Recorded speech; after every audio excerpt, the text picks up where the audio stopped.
exhortation, prière et guérison avec Valentin Ahunga. Que la grâce de l'Éternel notre Dieu soit le partage de chacun de vous au nom souverain de Jésus-Christ de Nazareth. Je dis merci, merci et encore merci à tous les abonnés et à ceux qui ne sont pas encore abonnés à notre chaîne. Veuillez vous abonner pour la gloire de l'Éternel Dieu Tout-Puissant. Nous sommes à notre heure de l'exhortation, prière et guérison. Bien-aimés, j'ai l'habitude de le dire, dormir dans un beau lit ne nous garantit pas un bon sommeil. On peut faire des cauchemars dans un beau lit.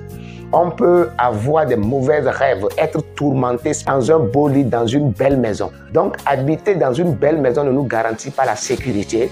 Mais la Bible dit que celui qui habite sous l'abri du Très-Haut, c'est cette personne qui repose à l'ombre du Tout-Puissant. Nous allons prier. Éternel notre Père Dieu puissant, à toi l'honneur, la gloire. Dieu d'Abraham, Dieu d'Isaac, Dieu de Jacob, sois béni à jamais.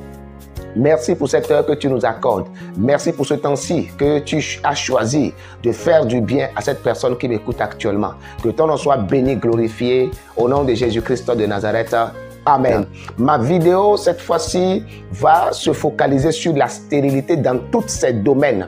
Je vais bannir, radier, c'est-à-dire déraciner l'esprit de la stérilité dans la vie de quelqu'un qui me suit actuellement. Alors suivez-la jusqu'à la fin pour ne pas manquer la grâce, la puissance qui se trouve dans cette vidéo. 2 Rois chapitre 2, à partir du verset 19, la Bible dit: les gens de la ville dirent à Élisée: voici le séjour de la ville est bon, comme le voit mon Seigneur, mais les eaux sont amères et le pays est stérile. C'est-à-dire la ville est beau. La ville est jolie à voir. Quand vous rentrez dans cette ville, elle est tellement belle, mais il y a un problème dans la ville. La même chose se passe avec beaucoup de personnes. Vous voyez, ils ont des belles maisons, des belles voitures, mais ils vivent des tourments. Ils ont un problème. Tel que les gens de Jéricho vivaient à Jéricho dans une belle ville. Ils disent que le séjour de la ville est véritablement bon. La ville est agréable. Quand vous voyez la ville à l'œil, comme ça semblait être un paradis. Pareil aussi, il y a beaucoup de personnes. Vous les voyez dans leur mariage, c'est que vous avez envie de vous marier. Mais ce qui se passe dans le foyer est contrairement à ce que vous êtes en train de voir. Dans cette belle ville de Jéricho, où le séjour est bon, il existait une mauvaise chose. Il existait un mauvais esprit qui tourmentait la ville des habitants de Jéricho. Et cet esprit, c'est l'esprit de stérilité. Cet esprit créait des avortements, des fausses couches. Voilà pourquoi je dis que ma vidéo sera focalisée juste sur des gens qui ont la stérilité dans n'importe quel domaine de leur vie, et c'est pour enlever totalement cet esprit de stérilité dans les foyers, dans les vies, dans les maisons, pour la gloire de l'Éternel Dieu Tout-Puissant. La Bible dit, dans le verset 20, Élisée dit: apportez-moi un plat neuf et mettez-y du sel. Et il le lui apportait. Il alla vers la source des eaux. Et il jeta du sel et dit: ainsi parle l'Éternel, j'assainis ces eaux. Il n'en proviendra plus ni mort, ni stérile. Gloire à Jésus-Christ. Élisée, quand il a écouté ce que les habitants de Jéricho l'ont dit, et à voir la beauté de cette ville, Élisée ne pouvait pas imaginer que dans cette beauté peut se trouver une mauvaise chose. Élisée dit: apportez-moi un plat neuf et le sel. Et la Bible dit que quand il lui apportait ce plat neuf et le sel, Élisée s'est levé, il est parti vers la source. Voilà pourquoi je parle de déraciner.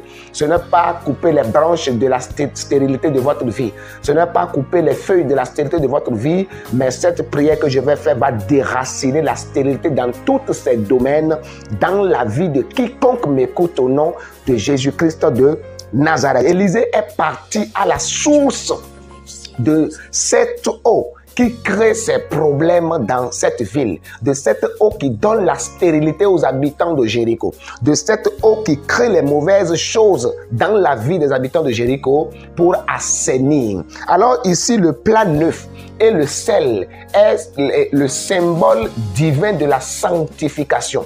C'est le symbole divin de la sanctification. Et quand nous prenons l'exemple d'une sauce bien préparée, quand la sauce est remplie de la viande, cela ne veut pas dire que la sauce est douce. La sauce n'aura pas de bon goût s'il n'y a pas de sel dedans. Malgré toutes les viandes que vous allez mettre dans cette sauce, elle n'aura pas de goût s'il n'y a pas de sel dedans. Jéricho était bien rempli de toutes choses, était comme une sauce remplie de tomates, remplie de poissons, remplie de crevettes, remplie de viande, mais il n'y avait pas de sel dedans. Et Élisée est arrivé et il a apporté le sel qui manquait dans cette source d'eau. Et voilà, c'est la Bible dit dans le verset 21, et qu'il alla vers cette source d'eau et il jeta du sel et dit: ainsi parle l'Éternel, j'assainis ces eaux. Il n'en proviendra plus ni mort, ni stérile. Et les eaux furent assainies jusqu'à ce jour, selon la parole qu'Élisée avait prononcée. Bien aimé, je voulais que vous compreniez une chose. Quand les habitants ont souligné leur point de vue à Élisée, ils ont signalé ce qui n'allait pas dans leur vie à Élisée. Ce n'est pas l'Éternel qui a dit à Élisée d'aller assainir les eaux. Mais Élisée a parlé au nom de l'Éternel. Pourquoi? Je vous l'avais dit qu'il existe des bouches ointes, des hommes choisis, des hommes dont l'alliance de Dieu est sur leur vie. Et quand ils parlent, c'est Dieu qui a parlé. Nous avons vu l'exemple de son maître Élie avec le roi Achab, qui a bloqué le ciel pour dire qu'il n'aura pas de pluie, sinon à ma parole. Élisée a fait les mêmes choses ici. Et quand il a écouté la misère de ce peuple, il s'est levé pour aller vers les eaux. Il dit: écoutez-vous, eaux, au nom de l'Éternel, je vous déclare propre à partir de maintenant. Et la Bible dit qu'à la parole d'Élisée, ce que Élisée a dit, ces eaux-là sont devenues saines. Et ces eaux ne créaient plus de fausses couches, ces eaux ne créaient plus d'avortement. Je viens dans ta vie comme un Élisée aujourd'hui. Je viens parler à toute source mauvaise de ta vie comme Élisée aujourd'hui. Et je déclare que ces sources soient assainies dans ta vie dans le nom souverain de Jésus-Christ de Nazareth. Je lève ma voix et je prie comme Élisée a déclaré à cette source d'eau d'être sain, d'être propre, de ne plus provoquer la maladie, de ne plus provoquer des problèmes dans la vie des habitants de Jéricho. Je viens comme Élisée parler maintenant à cet esprit de stérilité qui t'empêche de prospérer dans tous les domaines de ta vie. Il est écrit: je souhaite que tu prospères à tous égards, comme prospère l'état de ton âme. Dans Jérémie 29, verset 11, le Seigneur Jésus-Christ dit: je connais les projets que j'ai formés pour vous, projets de paix et non de malheur, afin que vous ayez d'avenir et d'espérance. Le souhait de Dieu, c'est que nous soyons en paix. Alors tout esprit qui est contre la paix dans ta vie, je viens comme Élisée combattre cet esprit au nom de Jésus-Christ de Nazareth. Si tu as la foi, je déracine l'esprit de la stérilité dans tous les domaines de ta vie au nom de Jésus. Si tu es une femme stérile, après avoir écouté cette vidéo, l'esprit de la stérilité te quitte au nom souverain de Jésus-Christ de Nazareth. Tu vas et tu enfantes dans le nom de Jésus. Un homme stérile dans tous les domaines de ta vie, dans toute activité que tu entreprends. Je déracine la stérilité dans ces lieux dans le nom souverain de Jésus-Christ de Nazareth. Tel que l'Éternel a écouté la parole d'Élisée et il a assaini les eaux, il m'écoute et il assainit les mauvaises choses, les mauvaises eaux de ta vie dans le nom souverain de Jésus-Christ de Nazareth. Et que Dieu te fasse bien et que l'Éternel écoute cette prière et que tu rendes témoignage que Dieu t'a exaucé au nom de Jésus-Christ de Nazareth. Amen. Va et enfante pour la gloire de l'Éternel. C'était votre frère Valentin Ahunga. N'oubliez pas de vous abonner à la chaîne pour ne manquer rien de nos vidéos. Que Dieu vous bénisse au nom de Jésus-Christ de Nazareth.